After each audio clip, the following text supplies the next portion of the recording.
¿Cuántas y cuántas veces aquí en Etcétera y también en redes sociales hemos contrastado lo que dijeron antes con lo que dicen ahora en referencia a la 4T, en particular a López Obrador y también a Claudia Sheinbaum?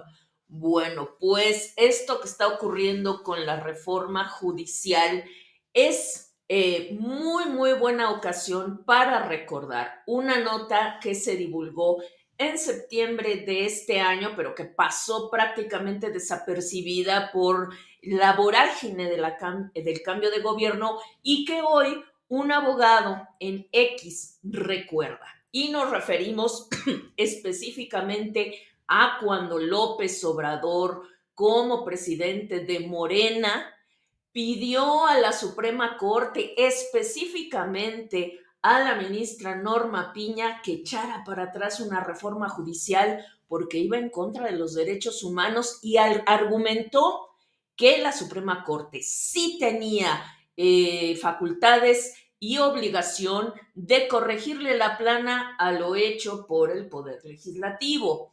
¿Qué diferencia ahora, todavía cuando era presidente López Obrador, que decía que la Suprema Corte no se podía meter en eso porque se trataba de su reforma constitucional y algo que también están sosteniendo desde el gobierno de Claudia Sheinbaum, incluso acusando a los jueces y a los ministros de extralimitarse y de estar en contra de la ley y de violar la Constitución, pero no decían lo mismo en 2016 cuando interpusieron una acción de inconstitucionalidad en contra de una reforma constitucional que no les pareció nada. En este video vamos a ver los detalles de esa acción de inconstitucionalidad, lo que dijeron entonces desde Morena, Andrés Manuel López Obrador como presidente nacional de ese partido y lo que dijo después para darnos cuenta una vez más, por milésima vez, millonésima vez, lo que ustedes quieran, que son unos farsantes, unos grandes farsantes y unos grandes mentirosos que lo único que buscan es concentrar al máximo el poder en la figura presidencial, en este caso la de Claudia Sheinbaum, y a futuro, con toda certeza, en el hijo del presidente López Obrador, Andy López Beltrán. El 17 de febrero del año 2016, el entonces dirigente nacional de Morena, el expresidente Andrés Manuel López Obrador, promovió la acción de inconstitucionalidad 17/2016 en contra de la reforma constitucional que convirtió el Distrito Federal en Ciudad de México con los cambios políticos derivados de eso. Según las declaraciones que hizo entonces López Obrador, esta reforma constitucional buscaba entrampar a Morena de parte del PRI, PAN y PRD para evitar que avanzara políticamente en la capital.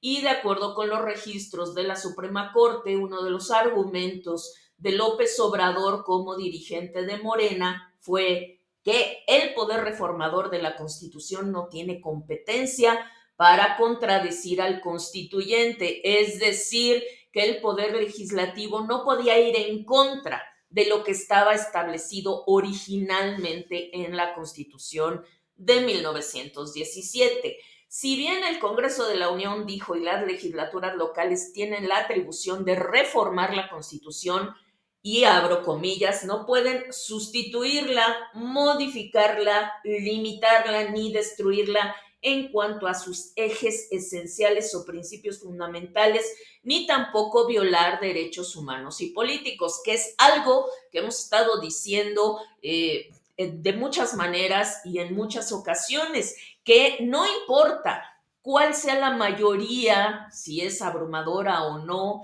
si una mayoría en el Congreso aprueba una reforma que es violatoria de los derechos humanos o que va en contra de los principios fundamentales de la Constitución, esos que priman que están por encima de las particularidades que tengan los artículos, entonces, por definición, en automático, esa reforma, aunque haya sido aprobada por mayoría abrumadora, es inconstitucional y es sujeta de una acción de inconstitucionalidad y de una revisión por parte del Poder Judicial.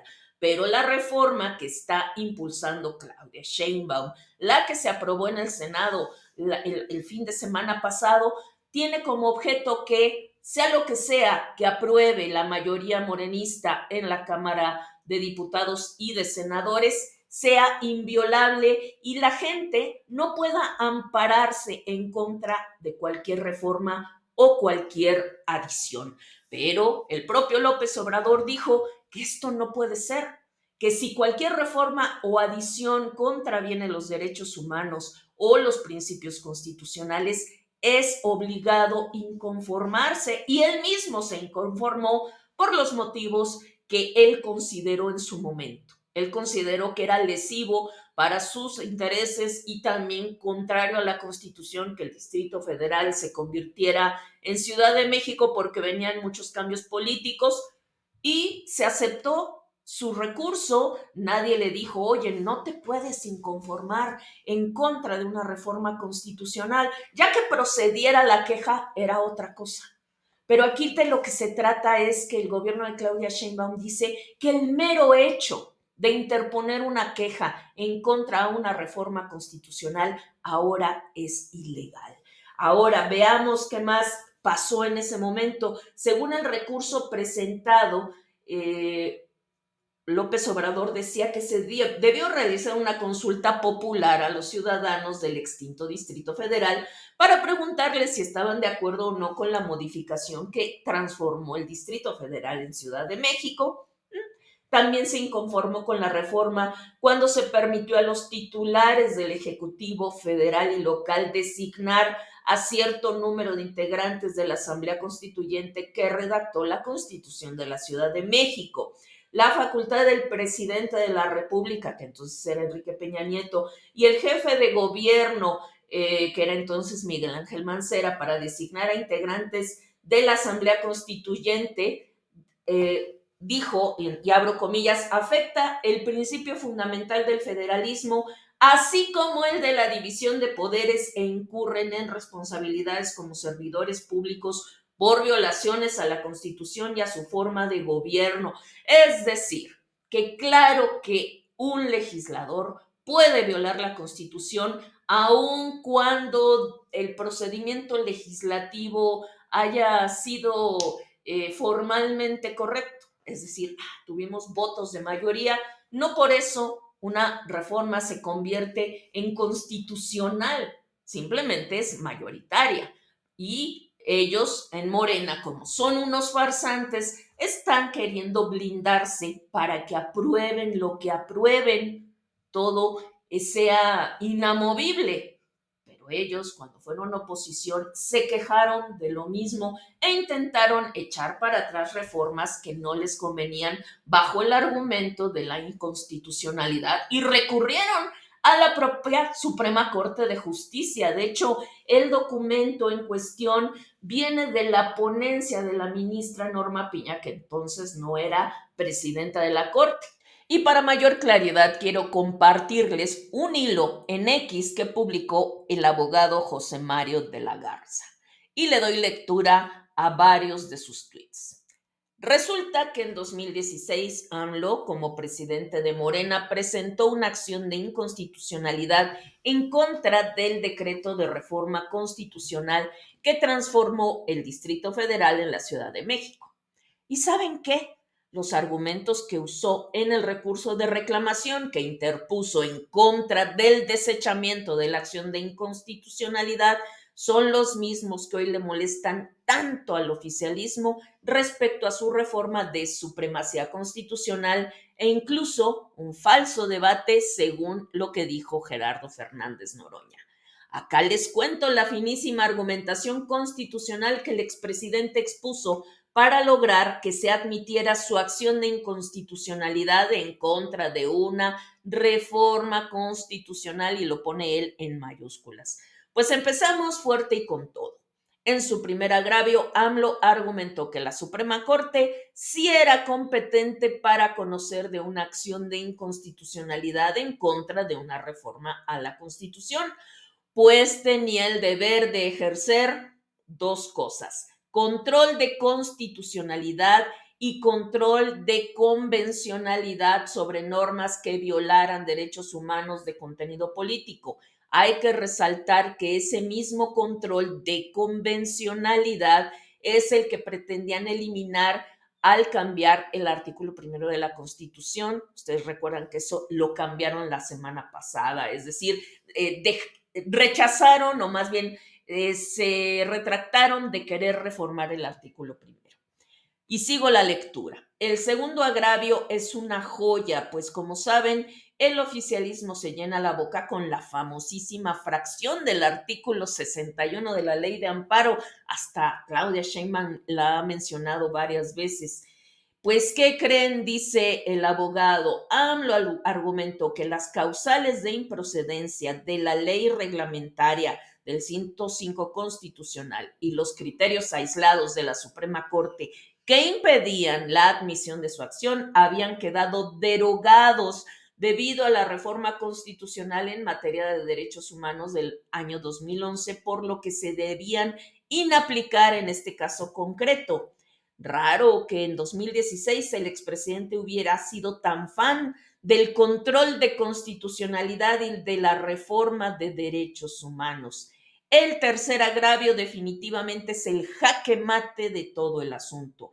AMLO argumentó que el poder constituyente sí puede violar derechos humanos, es decir, el poder legislativo, claro que puede dar nacimiento a reformas de adiciones que vayan en contra de la propia Constitución. Eso salta a la vista. Y sigo leyendo, tan es así que en el caso concreto, la reforma constitucional de la que estaba inconformándose López Obrador transgredía el principio de paridad de género en la postulación, registro y acceso a cargos de diputados constituyentes. AMLO remató su agravio argumentando que se debía admitir su acción de constitucionalidad, pues de ello dependía la prevalencia del principio de legalidad en conexión con los artículos 74 y 135. Y dice el abogado, con esto me surgen algunas preguntas. ¿Por qué en 2016 el poder reformador de la Constitución no era un ente soberano y la fiel cristalización de la voluntad popular desprovisto de cualquier límite, como quieren ahora, verdad? ¿Por qué habrá considerado López Obrador que ese poder reformador debía ser controlado por la Suprema Corte cuando excediera su mandato y transgrediera derechos humanos? Pues porque es su deber. En ese tiempo para AMLO era claro, pero ahora con Sheinbaum y también con López Obrador como presidente ya no les convenía. ¿Por qué en 2016 el control de constitucionalidad era indispensable y hoy lo ven como una amenaza?